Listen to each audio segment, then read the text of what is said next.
Ngayon, maglaan tayo ng ilang oras para pagsaluhan natin ng sama-sama ang salita ng Diyos sa sermon na may titulong, Ang Pagsunod at ang Antas ng Pananampalataya. Paano natin matutukoy kung may pananampalataya tayo o wala? Noon, sa 40 taong paglalakbay ng mga Israelita sa disyerto, sinukat at hinatulan ng Diyos ang kanilang pananampalataya sa pamamagitan ng panukat na tinatawag na pagsunod. Nilikha ng Diyos ang isang kasangkapang panukat na tinatawag na pagsunod. Sa pamamagitan ng kasangkapang ito, nilalantad ng Diyos ang antas ng ating pananampalataya. Gaano katatag ang pananampalataya ko? Hindi natin ito masusukat ng sa sarili lang natin. Gayunman, ang pagsunod ay ang sukatan ng pananampalataya ng isang tao. Sa pamamagitan ng pagsunod, masusukat natin ang antas ng ating pananampalataya. Umaasa ako na ito ay magiging panahon para pagnilay-nilayan ang ating mga sarili sa pagtatanong ng, buong puso ko bang sinusunod ang salita ng Diyos? Lumalapit ba ako sa Diyos ng may masunuring puso? Minsang binanggit ng isang florista na may isang halaman na kailangan lang diligan ng isang beses kada sanlinggo at na maraming tao ang bumibili ng halamang ito dahil napakaganda nito. Gayunman, karamihan sa kanila ay humantong sa pagpatay sa halaman. Kahit na sinabihan sila na diligan ang halaman ng isang beses kada sanlinggo, araw-araw pa rin nila itong diniligan. Mas madalas itong mangyari tuwing tag-init. Dahil nakakaramdam ang mga tao ng pagkauhaw sa kanilang mga sarili, ipinagpapalagay nila na nauuhaw rin ang mga halaman. Kaya, nang sinuri ng florista ang mga patay na halaman, karamihan sa mga ito ay may nabubulok na ugat na kinahihinatnan ng labis na pagdidilig. Gayunman, kapansin-pansin na sa mga mamimili, ang mga bagong kasal na mag-asawa ang mas nakakapag-alaga ng halaman. Dahil nagkukulang sila sa karanasan sa buhay at sa pagpapalaki ng mga halaman, masusi nilang sinusunod ang mga tagubilin ng florista sa halip na gawin ang mga bagay sa sarili nilang paraan. Ginagawa nila ng eksakto ang sinabi sa kanila ng florista at sinusunod ang mga tagubilin kung kailan ililipat ang halaman sa ibang paso o kung kailan lalagyan ng pataba ang halaman. Madalas na mapapansin na ang mga nabubuhay na halaman ay karaniwang nasa ilalim ng pangangalaga ng bagong kasal na mag-asawa. Samantalang mas maraming individual na nasa katanghaliang gulang na may karanasan ang humahantong sa pagpatay sa kanilang mga halaman. Kahit na isa lang itong maliit na halimbawa na naganap sa isang tindahan ng bulaklak, maiintindihan natin na ang pinakamapanganib na panahon ay pag iniisip natin na alam ko kung paano ito gagawin. Marami akong alam. Ito ay nasa ilalim ng aking kontrol. Sa kasong ito, ang pagsunod ay hindi na isasagawa ng mabuti. Kung tatalikuran natin ang pananampalatayang mayroon tayo noong una, nagsasabi ng, alam ko ang lahat dahil lang sa matagal na tayo sa Ebanghelyo. Isa itong malaking problema. Hindi natin dapat na maiwala kailanman ang puso at pananampalataya na mayroon tayo noong una. Tayong lahat ay dapat na makasunod sa Diyos saan man niya tayo akayin hanggang sa huli. Kung nag-iisip tayo na, alam ko ang lahat ng bagay tungkol sa simbahan, isa itong napakamapanganib na sandali.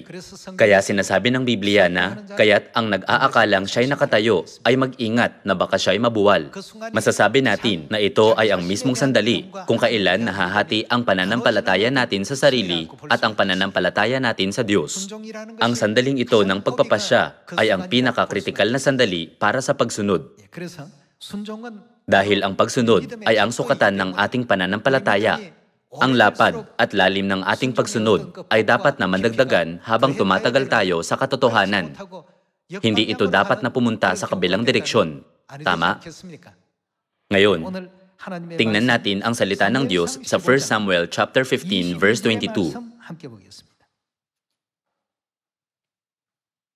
Tingnan natin ang katuruan sa chapter 15 verse 22. At sinabi ni Samuel, ang Panginoon kaya ay may malaking kasiyahan sa mga handog na sinusunog at sa mga alay, gaya ng pagsunod sa tinig ng Panginoon. Tiyak, ang pagsunod ay mas mabuti kaysa alay at ang pakikinig kaysa taba ng mga tupang lalaki. Sapagkat ang paghihimagsik, sa ibang salita, ang pagsuway, ay gaya ng kasalanan ng pangkukulam at ang katigasan ng ulo. Ang dahilan kung bakit nagiging matigas ang ulo natin ay dahil mas malaki ang pananampalataya natin sa sarili kaysa sa salita ng Diyos. Pag higit na nagtitiwala ang mga tao sa kanilang mga sarili kaysa sa salita ng Diyos, sa huli, sila ay nagiging mapagmataas at nagiging matigas ang kanilang ulo. Hindi ba ito totoo?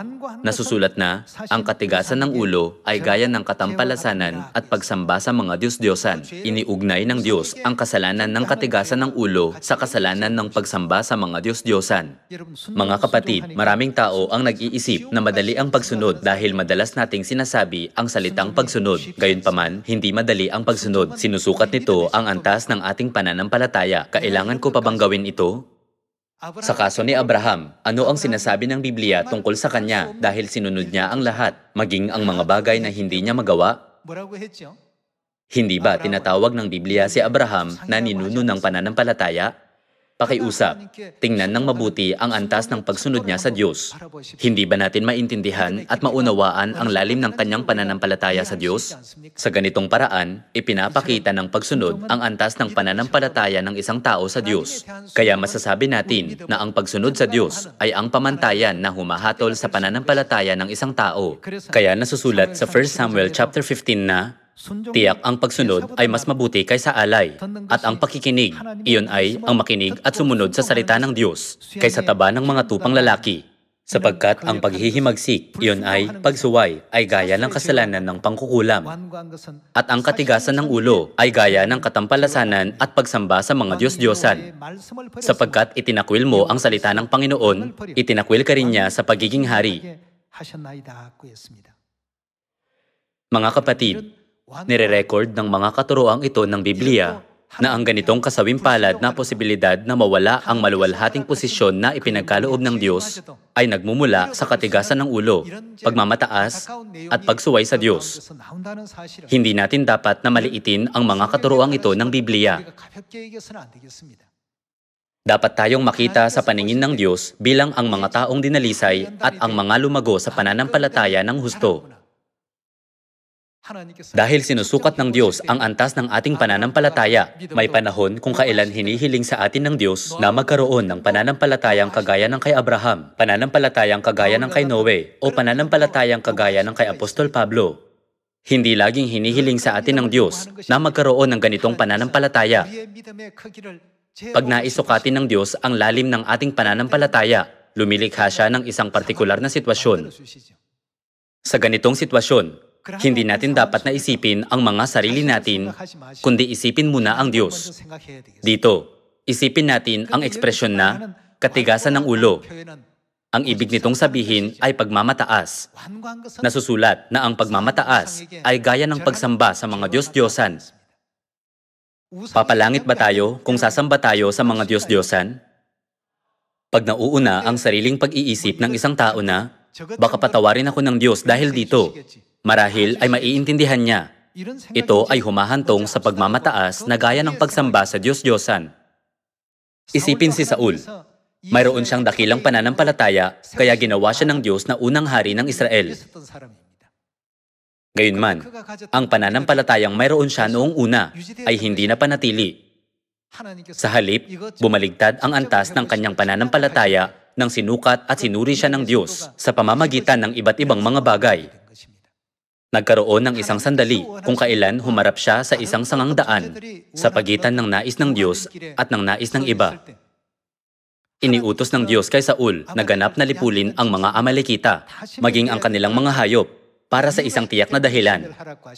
Gayunman, sinabi ng ibang mga tao na, hindi ba mas mabuting panatilihing buhay ang lahat ng mataba at malusog na tupa at mga kambing? At ialay ang mga ito sa Diyos bilang mga handog? Ang pagdadahilan ay tila makatuwiran. Gayunman, nang tiningnan ng Diyos ang puso ni Saul, wala ni katiting na pananampalataya sa Diyos ang natira. Ang kanyang pananampalataya ay nasa pinakamababang antas. Mahal na mahal ni Samuel si Saul. Malapit sila, sapat para ibahagi sa isa't isa ang kanilang mga nararamdaman. Dahil dito, nadurog ang puso ni Samuel dahil sa saloobin ni Saul tungo sa Diyos. Kaya nagtanong siya ng, talaga bang sa palagay mo ay mas pipiliin ng Diyos ang taba ng mga tupa kaysa pagsunod? Pag mas maraming miyembro sa Zion ay nagkaroon ng pananampalataya sa Diyos, masusumpungan natin ang mundo kung saan nakumpleto ang Ebanghelyo. Kung hindi, maaari tayong magtanong ng, mangyayari ba talaga ito? Gaano katagal ang aabutin natin para makumpleto ang Ebanghelyo? Sa sandaling ito, maaaring lumitaw ang pagkabalisa at pagkatakot sa atin. Mga kapatid, sino ang gumagawa ng lahat ng gawain? Pag sinabi ng Diyos na, gawin natin ito, kailangan lang nating sumunod sa Kanya. Sa Revelation chapter 14, nakita ni Apostol Juan sa isang pahayag ang mga banal na tinubos mula sa lupa. Saan man niya sila akayin, sinasabi nila na, Amen. Hindi sila kailanman sumasagot ng hindi. Pag nagpasya ang Diyos ng isang bagay, ang sagot nila ay, oo. Hindi tayo kailanman dapat na sumagot ng hindi. Sa harap nino, sa harapan ng Diyos. Kung gayon, dapat ba nating sabihin na oo sa halip na hindi gamit lang ang ating mga labi? Ang sagot ng ating puso ay dapat din na maging oo. Dapat nating alalahanin na ang tinitingnan ng Diyos ay ang ating mga puso, hindi ang ating mga labi. Mula sa ating mga puso, dapat na masabi natin na, kung pumihit ka sa kanan, susunod kami sa iyo. At kung pumihit ka sa kaliwa, susunod pa rin kami sa iyo. Ano ang dahilan? Ano ang ipinapahayag ng Diyos na nangunguna sa atin mula sa pasimula? Tingnan natin ang Isaiah chapter 46 verse 10. Tingnan natin ang chapter 46 verse 10 na nagpapahayag ng wakas mula sa pasimula at mula ng mga unang panahon ng mga bagay na hindi pa nangyayari na nagsasabi, ang layunin ko ay maitatatag at gagawin ko ang lahat ng aking kaligayahan. Ipinapahayag ng Diyos ang wakas mula sa pasimula. Ano ang gagawin niya sa mga bagay na hindi pa nangyayari? Sinasabi niya na tutuparin niya ang mga ito. Kung susundin natin ang Diyos, makikita natin ang resulta na pagkakumpleto. Pero kung hindi natin susundin ang Diyos, hindi natin kailanman makikita ang pagkakumpleto. Kaya ang mga ninuno ng pananampalataya at ang matatalinong bayan ay laging naglalagay ng kanilang pananampalataya sa Diyos. Pag may perpektong pananampalataya ang mga tao para tumingin sa Diyos, alamin ang pag-iisip ng Diyos at sundin ang kalooban ng Diyos. Hindi ba sila ipapanganak bilang ang mga sumusunod sa kordero saan man siya magtungo? Kung gayon, ang kanilang pananampalataya ay lubos. Ito ay dahil ang Diyos ang nangunguna sa kanila. Sa Diyos, hindi tayo kailanman dapat na sumagot ng hindi sa utos ng Diyos. Ito ay dahil ang tinakda ng Diyos ay laging ang daan tungo sa kasakdalan, ang daan tungo sa tagumpay, ang daan tungo sa kaharian ng langit, at ang daan tungo sa kaligtasan. Nakikita ng Diyos ang lahat. Alam niya ang wakas mula sa pasimula. Tingnan natin kung paano ibinubuod ng Diyos ang ating mga kaisipan. Tingnan natin ang Isaiah chapter 55 verse 8. Sapagkat ang aking mga pag-iisip ay hindi ninyo mga pag-iisip. Ang pag-iisip ng Diyos ay lubos na naiiba sa ating mga pag-iisip. At ano pa ang naiiba? Ang inyong mga pamamaraan ay aking mga pamamaraan, sabi ng Panginoon. Tingnan natin ang verse 9 para makita kung gaano kalaki ang pagkakaiba sa pagitan ng mga pag-iisip ng Diyos at ng ating mga pag-iisip. Sapagkat kung paanong ang langit ay higit na mataas kaysa lupa, gayon ang aking mga pamamaraan ay higit na mataas kaysa inyong mga pamamaraan at ang aking mga pag-iisip kaysa inyong mga pag-iisip. Ang iniisip lang natin ay ang mga bagay ng lupang ito. Sa kabilang banda, inisip na ng Diyos ang tungkol sa langit at sa buong sansinukob at nagpatuloy siya sa paggawa ng lahat ng bagay.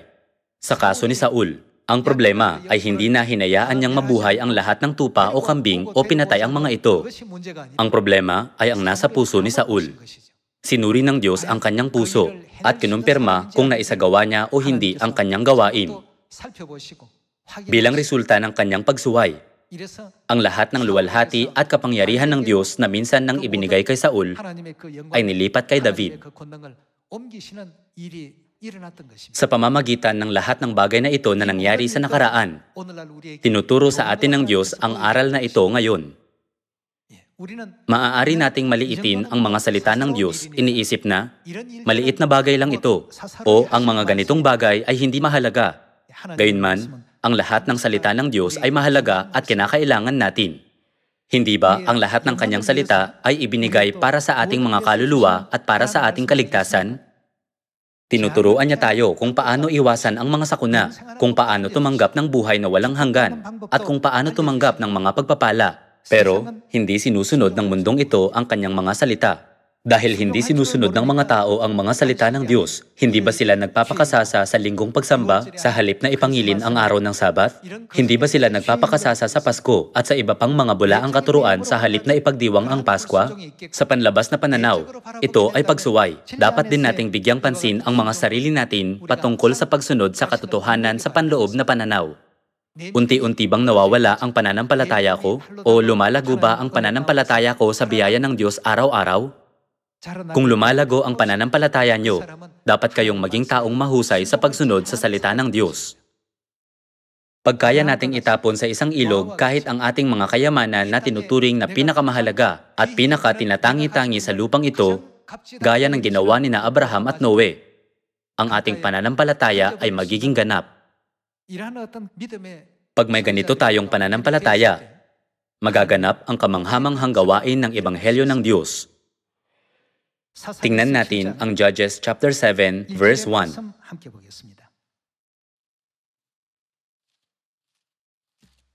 Pagkatapos, si Jerubbaal, sa makatuwid ay si Gideon, at ang lahat ng mga taong kasama niya ay maagang bumangon at nagkampo sa tabi ng bukal ng Harod. Ang kampo ng Midian ay nasa dakong hilaga nila, sa may burol ng More sa Libis. Sinabi ng Panginoon kay Gideon, ang mga taong kasama mo ay lubhang napakarami. Sinabi ng Diyos na, lubhang napakarami. Sa katunayan, hindi ito malaking bilang. Ang bilang ng mga kaaway ay 135,000, samantalang ang bilang ng mga Israelitang mandirigma ay 32,000. Pag ikinumpara natin ang bilang ng mga kaaway at ng mga Israelitang mandirigma sa pisikal na kalkulasyon, mas maliit ang bilang ng mga Israelitang mandirigma. Gayunman, sinabi ng Diyos na sa kanyang paningin, ang mga taong kasama nila ay lubhang napakarami. Muli nating tingnan ang verse 2. Sinabi ng Panginoon kay Gideon, ang mga taong kasama mo ay lubhang napakarami upang aking ibigay ang mga Midianita sa kanilang kamay. Baka ang Israel ay magmalaki laban sa akin na sinasabi, ang sarili kong kamay ang nagligtas sa akin. Ibig sabihin ng Diyos na kung mananalo sila sa labanan, ipagmamalaki nila ang kanilang mga sarili. Nagsasabing, hindi ito dahil sa tulong ng Diyos, kundi dahil dakila tayo, tama? Verse 3, kaya't ngayon ipahayag mo sa pandinig ng mga tao, sino mang matatakutin at nanginginig ay umuwi na sa bahay. At sinubok sila ni Gideon. Umuwi ang 22,000 at naiwan ang 10,000. Sa kabuuan, may 32,000 mandirigma. Gayunman, kabilang sa kanila, 22 kalalakihan ang nanginig sa takot. Nakilahok sila dahil lang sa mga mandirigma sila, pero nag-aalinlangan sila. Sa paningin ng Diyos, hindi sila karapat-dapat. Sinabi ng Diyos na, pauwiin silang lahat. Hindi ito isang digmaan na maipapanalo dahil lang sa malaking bilang. Bilang resulta, 22,000 kalalakihan ang umuwi. Anong uri ng mga tao sila? Sila ang mga nanginig sa takot. Isipin natin ang tungkol sa takot. Pag nawalan tayo ng pananampalataya sa Diyos, ano ang nangyayari? Ang takot ay isang pinomeno na nagaganap pag hindi tayo naniniwala sa Diyos. Ang Diyos ay gumawa ng pangako mula pa ng likhain ng mundo. Lagi ko kayong sasamahan. Sa kabila ng kanyang pangako, 22,000 kalalakihan ang nanginig sa takot. Kaya inutusan ng Diyos si Gideon na pauwiin sila. Tingnan natin ang verse 4. Sinabi ng Panginoon kay Gideon, napakarami pa rin ng tao. Dalhin mo sila sa tubig at doon aking susubukin sila para sa iyo. Muli niyang sinubok ang kanilang pananampalataya. Sino mang aking sabihin sa iyo, ang taong ito ay sasama sa iyo. Iyon ang sasama sa iyo. At ang sino mang sabihin ko sa iyo, ang taong ito ay hindi sasama sa iyo. Iyon ay hindi sasama sa iyo. Kaya't kanyang dinala ang mga tao sa tubig. At sinabi ng Panginoon kay Gideon, bawat uminom ng tubig sa pamamagitan ng kanyang dila, gaya ng pag-inom ng aso, ay iyong ihihiwalay. Gayun din ang bawat lumuhod upang uminom. Ang bilang ng mga uminom na inilagay ang kanilang kamay sa kanilang bibig ay 300 lalaki. Ngunit ang lahat ng nalabi sa mga tao ay lumuhod upang uminom ng tubig. Sa natitirang 10,000 kalalakihan, 9,700 sa kanila ang lumuhod upang uminom ng tubig. Siniyasat ng Diyos maging ang pinakamaliliit na detalye at sinabing, ang sino mang lumuhod sa huli ay dapat na alisin sa listahang ito. Pinili ng Diyos ang 300 kalalakihan na may lubos na pananampalataya, hindi lumuluhod sa anumang sitwasyon. Mga kapatid, ang bilang ng kanilang mga kaaway ay 135,000. Sila ay nasa ganitong di kanais-nais na sitwasyon. Gayunman, paulit-ulit na sinabi ng Diyos na bawasan ang bilang nila at sa huli, 300 katao lang ang nakipaglaban sa 135,000 kaaway. Isa itong tunay na di makatotohanang sitwasyon. Kahit na matalo nila ang kaaway sa pamamagitan ng 32,000 kalalakihan, hindi ito magiging madali. Pero sinabi ng Diyos na, nang may 300 kalalakihan, labanan nyo ang isang hukbo na may 135,000 kalalakihan. Higit pa rito, ang kaaway ay mayroon ding magagandang sandata. Mas kanais-nais ang kanilang mga kalagayan sa maraming paraan. Hindi ba't di makatotohanan na labanan ang ganitong hukbo? Isa itong digmaang hindi maipapanalo gamit ang lakas ng tao. Sa ganitong sandali, dapat nating isipin kung bakit ang mga pag-iisip ng Diyos ay naiiba sa ating mga pag-iisip. Bakit ang pamamaraan ng Diyos ay mas mataas kaysa ng sa atin? Bakit dapat tayong sumunod sa pamamaraan ng Diyos? Kahit sa isang pagkakamali lang, maaaring mailagay ang lahat ng 300 kalalakihan sa isang desperadong sitwasyon na pagkawala ng kanilang mga buhay. Gayunpaman, pinili ng Diyos ang landas na ito. Tinakda na ng Diyos ang kanilang tagumpay sa pamamagitan ng prosesong ito. Sa prosesong ito, pinaalis ng Diyos ang mga natakot at ang mga hindi natakot pero luluhod din kalaunan. Sa pamamagitan ng 300 kalalakihan na nagawang lumakad sa landas ng pananampalataya, tumitingin lang sa Diyos hanggang sa huli, ipinagkaloob ng Diyos sa Israel ang tagumpay. Sinabi ng Diyos na, ang mga pag-iisip ko ay naiiba sa mga pag-iisip nyo. Ang aking mga pamamaraan ay mas mataas kaysa sa inyong mga pamamaraan. Kung gayon, paanong hindi natin masusunod ang kalooban ng Diyos? Magpatuloy tayo sa verse 7. At sinabi ng Panginoon kay Gideon, sa pamamagitan ng 300 lalaking uminom ay ililigtas ko kayo at ibibigay ko ang mga Midyanita sa iyong kamay at ang iba ay pauwiin mo na sa kanya-kanyang bahay. Kaya't kumuha ang mga tao ng mga pagkain at ng kanilang mga trumpeta at kanyang sinugo ang lahat ng mga lalaki sa Israel sa kanya-kanyang tolda. Ngunit itinira ang 300 lalaki. Ang kampo ng Midian ay nasa ibaba niya sa libis. Nang gabing iyon ay sinabi ng Panginoon sa kanya, bumangon ka, lusungin mo ang kampo, sapagkat aking ibinigay na ito sa iyong kamay. Ngunit kung natatakot kang lumusong ka sa kampo na kasama si Pura na iyong lingkod, iyong maririnig kung ano ang kanilang sinasabi. Nang pumunta siya sa kampo, narinig niya ang isang lalaki na nagsasalaysay tungkol sa kanyang panaginip sa mga bantay. May isang munting tinapay na sebada na gumulong patungo sa kampo ng Midian at umabot sa tolda. Tinamaan ang tolda at iyon ay bumagsak, bumaliktad at ito'y nawasak. Verse 15. Nang marinig ni Gideon ang salaysay tungkol sa panaginip at ang kahulugan niyon, siya'y bumalik sa kampo ng Israel at sinabi, tumindig kayo, ibinigay na ng Panginoon sa inyong kamay ang hukbo ng Midian. Hinati niya ang 300 lalaki sa 3 pulutong at kanyang nilagyan ang mga kamay nilang lahat ng mga trumpeta at mga bangang walang laman at mga sulo sa loob ng mga banga. At kanyang sinabi sa kanila, masdan ninyo ako at gayon din ang inyong gawin. Pagdating ko sa may hangganan ng kampo, ay gawin ninyo kung ano ang aking gagawin. Kapag hinipan ko at ng lahat ng kasama ko ang trumpeta, ang mga trumpeta sa lahat ng panig ng kampo ay hihipan din. At isigaw ninyo para sa Panginoon at para kay Gideon. Verse 19. Kaya't si Gideon at ang 100 lalaking kasama niya ay nakarating sa mga hangganan ng kampo sa pasimula ng pagbabantay sa hating gabi nang halos kahahalili pa lamang ng bantay. Kanilang hinipan ang mga trumpeta at binasag ang mga banga na nasa kanilang mga kamay. Hinipan ng 30 pulutong ang mga trumpeta at binasag ang mga banga na hawak ang mga sulo sa kanilang kaliwang kamay at ang mga trumpeta sa kanilang kanang kamay na kanilang hinihipan. At sila'y nagsigawan, ang tabak para sa Panginoon at kay Gideon. Bawat isa ay nakatayo sa kanya-kanyang lugar sa palibot ng kampo at ang buong hukbo ay nagtakbuhan. Sila'y sumigaw at tumakas. Nang kanilang hipan ang 300 trumpeta, pinapaglaban ng Panginoon ang mga kaaway laban sa isa't isa at laban sa buong hukbo at tumakas ang hukbo hanggang sa Betsita sa dakong Zerera hanggang sa hangganan ng Abel Mehola sa tabi ng Tabat at ang hukbo ng Israel ay tinipon mula sa Neftali, sa Azer at sa buong Manases at kanilang hinabol ang Midian. Sa ganitong paraan, inakay sila ng Diyos tungo sa isang dakilang tagumpay. Lumipat tayo sa chapter 8, verse 10. Noon, sina Seba at Salmuna ay nasa Karkor, kasama ang kanilang mga hukbo na may 15,000 lalaki. Sila ang nalabi sa buong hukbo ng mga taga-silangan, sapagkat napatay na ang 120,000 lalaki na humahawak ng tabak. Tinalo ng 300 kalalakihan ang 135,000 kaaway. Ito ang kalooban ng Diyos. Mga kapatid, kahit natanungin ang 100 katao, sasabihin nila na halos imposible na magtagumpay.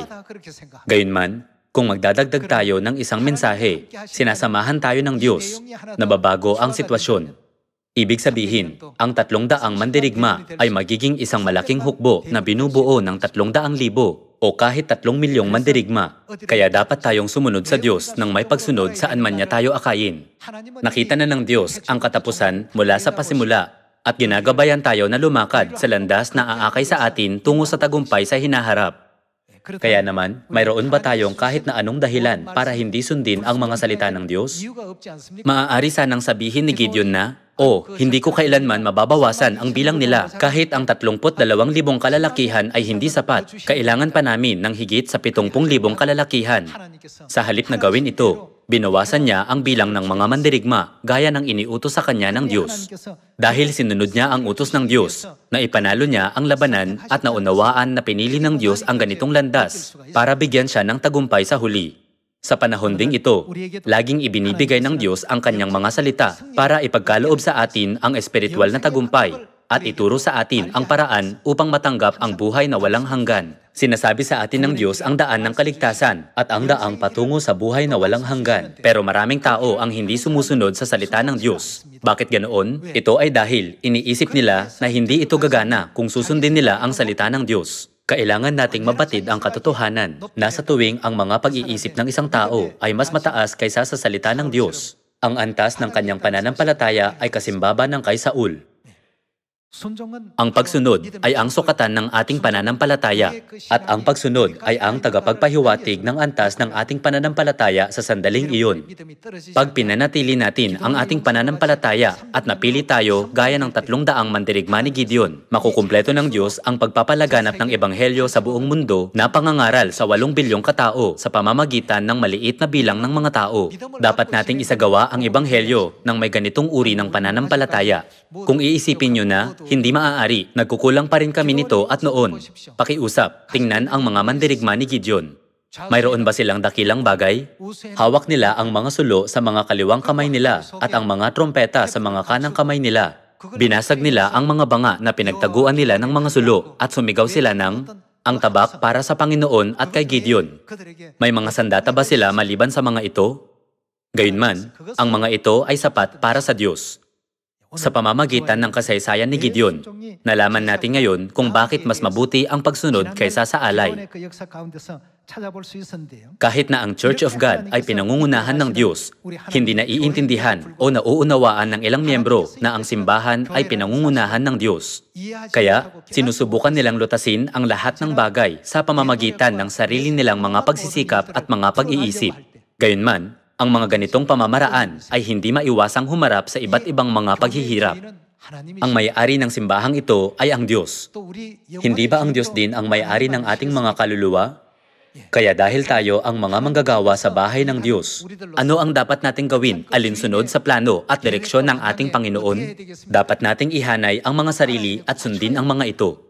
Sabihin natin na sinabi ng isang part-time na manggagawa sa may-ari ng tindahan na, hindi mo dapat napatakbuhin ang tindahan sa ganitong paraan. Dapat itong gawin sa aking paraan. Mayroon bang mga part-time na manggagawa na gumagawa nito? Kung ang isang part-time na manggagawa ay nagsisikap na gawin kung ano ang sinasabi ng may-ari sa kanya, uunlad ang tindahan. Ito ay dahil alam ng may-ari ng higit kanino paman ang paraan upang mapaunlad ang tindahan. Ang may-ari ng ating simbahan ay ang Diyos. Pag sinabihan tayo ng Diyos na bawasan ang bilang, dapat nating bawasan ito. At pag sinabihan tayo ng Diyos na dagdagan ang bilang, dapat nating dagdagan ito. Muling hinihiling sa inyo na tahakin ang landas ng Diyos hanggang sa huli para ang taong ito ay maging isang mapagbiyayang taon kung kailan natin makikita ang pagkumpleto ng pagpapalaganap ng Ebanghelyo sa buong mundo. Nais kong tapusin ang sermon. Maraming salamat.